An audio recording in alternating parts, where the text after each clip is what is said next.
नमस्कार दोस्तों, MP study point में आपका स्वागत है। दोस्तों आज हम बात करेंगे उस विवादित भूमि की यानी काला पानी, लिपू लेक और लिपियाधुर्रा के बारे में।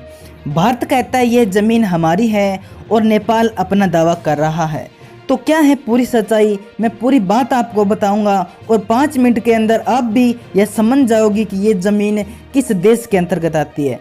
तो वीडियो के अंत तक बने रहें और अगर आप इस चैनल पर नए हैं तो चैनल को सब्सक्राइब करके बेल आइकन प्रेस कर लें ताकि अगला अपडेट भी आप तक पहुंच सके सबसे पहले। तो चलिए शुरू करते हैं आज का वीडियो।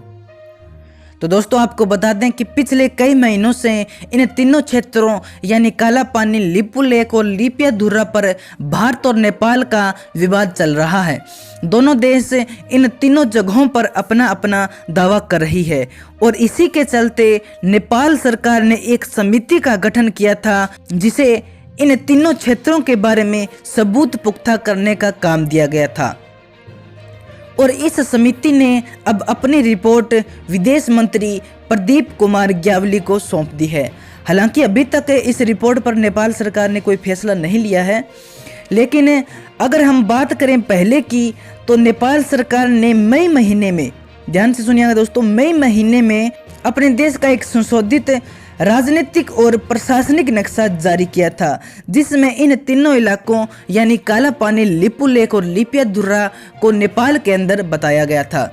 लेकिन भारत का कहना है कि ये तीनों इलाके तो भारत के उत्तराखंड के अंदर आते हैं और पहले नेपाल की संसद ने खुद ये बात स्वीकारी थी कि हाँ ये तीनों इलाके भारत के अंदर ही आते हैं।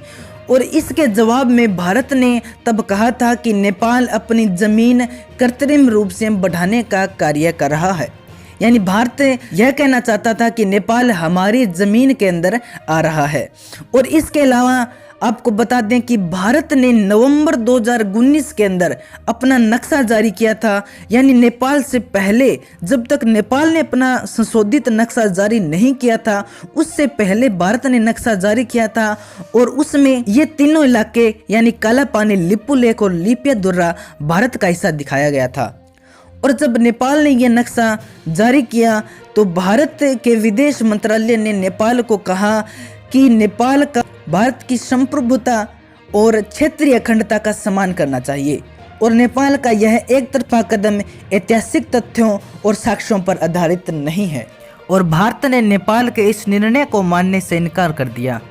तो दोस्तों अभी तक दोनों देशों के द्वारा तो ये स्पष्ट नहीं किया गया है कि ये तीनों क्षेत्र किस देश के अंतर्गत आते हैं, लेकिन एक तरह से अगर हम देखें तो भारत ने पहले नक्शा जारी किया था, नेपाल से पहले ये नक्शा जारी किया था, उसमें ये तीनों क्षेत्र भारत के अंतर्गत आ रहे थे और नेपाल ने तो उसके बाद ये नक्शा जारी किया है। तो वो दावा कैसे कर सकता है कि ये तीनों क्षेत्र नेपाल के अंतर्गत आते हैं।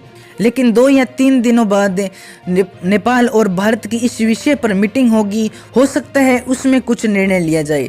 तो बने रहे हमारे YouTube चैनल के साथ, जैसे ही कोई इस विषय में हमें अपडेट मिलती है तो हम आपके लिए लेके आएंगे सबसे पहले। तब तक आप चैनल को सब्सक्राइब करके बेल आइकन प्रेस कर लें। धन्यवाद।